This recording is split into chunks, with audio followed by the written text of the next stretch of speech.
2 लाख रुपए? अंकल खैर तो है, ये क्या कह रहे हैं आप? तो क्या मैं इस दाढ़ी के साथ झूठ बोल रहा हूँ? तुम्हारे बाप ने मुझसे पैसे लिए थे तो मैं कह रहा हूँ। रुके 1 मिनट, मैं उनकी डायरी उठाकर लाता हूँ।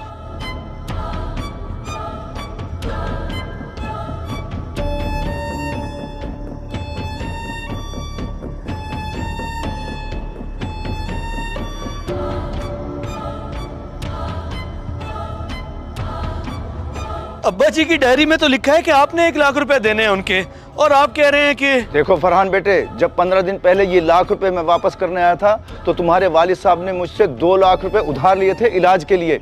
इलाज पे? तो फिर उन्होंने डायरी में लिखा क्यों नहीं? उनकी तो आदत थी सारा हिसाब किताब लिखना। अब ये मुझे तो नहीं पता, भले का तो जमाना ही नहीं है भाई। अगर तुम्हारी नीयत नहीं है पैसे देने की तो साफ साफ बता दो, बाप की कब्र ही भारी करोगे। अरे नहीं नहीं अंकल, ऐसी कोई बात नहीं है, अल्लाह माफ करे, क्यों नियत नहीं है? ठीक ही कह रहे होंगे आप। ठीक है, मैं इंतजार करूंगा।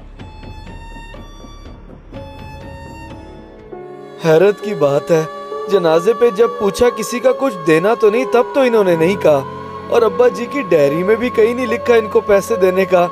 अब उनके फौत होने के हफ्ते बाद ये डिमांड कर रहे हैं 2 लाख रुपए की। कमाल है।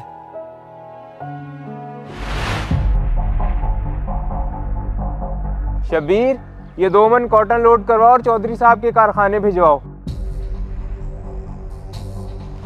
हाँ भाई अकरम मियाँ, सुनाओ, हफीजुल्लाह के कितने पैसे देने हैं तुमने? जनाब 1.5 लाख रुपए देना है। क्यों, रिकवरी के लिए भेजा है क्या उसके बेटे ने? और नहीं नहीं, अभी लोहा गर्म है, चोट बड़ा असर करेगी, फायदा उठा लो। क्या मतलब भट्टी साहब, कैसा फायदा? मैं कुछ समझा नहीं। मतलब ये, इससे पहले कि उसका बेटा तुमसे पैसे लेने आए तुम उसके पास पहुंच जाओ कि उसके बाप ने उल्टा तुम्हारे पैसे देने हैं। अब हफीजुल्लाह कब्र से उठ के तो बताने से रहा बेटे को। वाह भाई वाह, भट्टी साहब क्या आइडिया दिया है, कसम से मजा आ गया।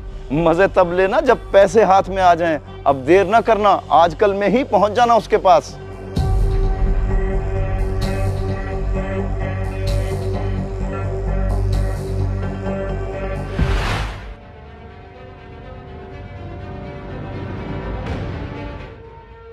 हफीजुल्लाह, वो हफीजुल्लाह,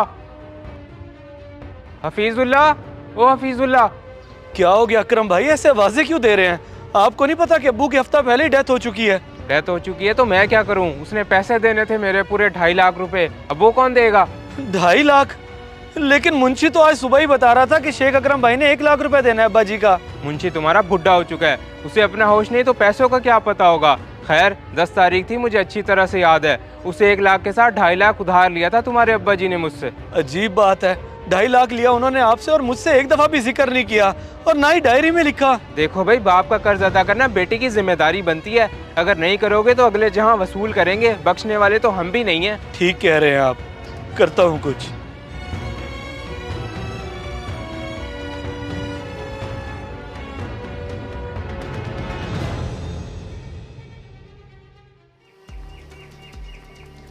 हाँ भाई, क्या लगता है दे देगा पैसे? हाँ हाँ बिल्कुल दे देगा। शक्ल नहीं देखी थी तूने उसकी? हाँ, शक्ल से तो लग रहा था कि बाप की कब्र भारी नहीं करेगा। वो तो वैसे भी नहीं होनी थी, तुझे पता तो है अच्छी तरह।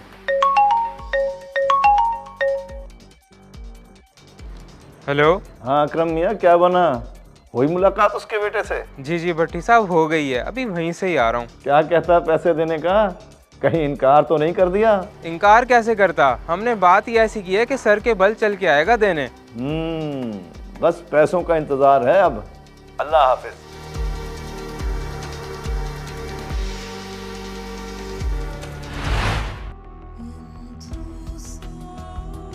क्या हुआ बेटे, रो क्यों रहा है तू? रोना आता है अम्मा जी, क्या करूं?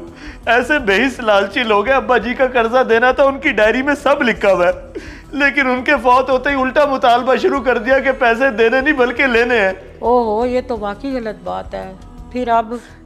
फिर क्या, बाप की कब्र पे बोझ का ताना देने लग जाते हैं। सारी सेविंग्स तो उनके इलाज पे लग गई, कुछ भी नहीं बचा पीछे, और दुकान भी सही नहीं चल रही। क्या करूं, दुकान बेच दूं? पागल हो गया कि दुकान क्यों बेचेगा? उनकी निशानी है ये, और हमारे रोजगार का जरिया भी। लेकिन इन झूठों का कर्जा कैसे उतारूं फिर? ये तो रोज रोज आके तंग करने लग गए हैं। कुछ 2 तोले का जेवर पड़ा है, मैं वो उठा देती हूँ, उसे बेच कर उतार दे, और क्या कर सकते हैं।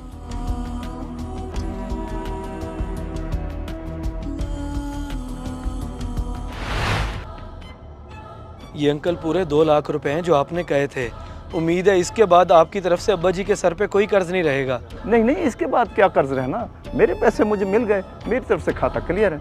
ठीक है जी, बहुत शुक्रिया। और अब्बा जी के लिए दिल में कोई बात ना रखिएगा। अल्लाह हाफिज।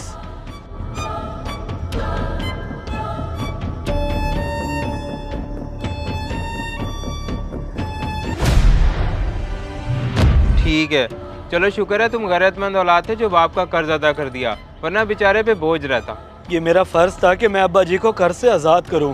बाकी नियतों का हाल तो अल्लाह बेहतर जानता है।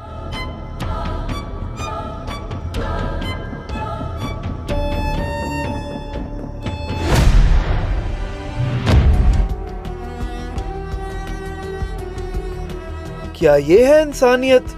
लालच में लोग इतने अंधे हो जाते हैं कि आखिरत को भूल बैठते हैं। इस मैसेज को सदका जारिया समझ के ज्यादा से ज्यादा शेयर करें, शायद आपकी वजह से किसी की इस्लाह हो जाए।